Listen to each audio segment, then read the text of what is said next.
Sa isang maliit na baryo, may isang pamilyang mahirap na halos hindi makaraos araw-araw. Ang ama ay nagtatrabaho ng husto sa ilalim ng araw. At ang ina ay pinipilit na abutin ang bawat sentimo upang mapakain ang kanilang anak. Sa kabila ng kahirapan, may pangarap sila na ang kanilang anak ay makapag-aral at magkaroon ng mas magandang kinabukasan. May 2 anak na lalaki ang pamilya. Araw-araw, pinapanood nila ang ibang bata na papasok sa paaralan, may dalang aklat at uniforme. Nais nilang makapag-aral, ngunit hindi kayang ipagkaloob ng kanilang magulang ang pera para sa parehong anak.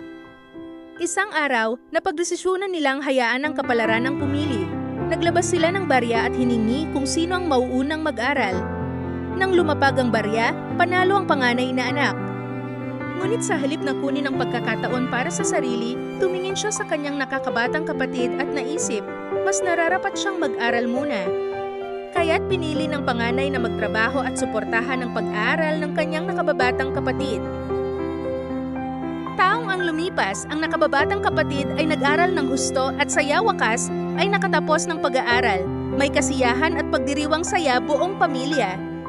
Ngunit pagkatapos ng selebrasyon, lumapit ang panganay na kapatid sa bunso at malumanay na sinabi, "Hindi na ako makakabalik sa paaralan. May problema ako sa parehong mata at kaunti na lang ang oras ko sa mundo." Napuno ng luha ang mga mata ng bunso. "Hindi kuya," sigaw niya. Nanginginig saya, sakit at pagkabigla.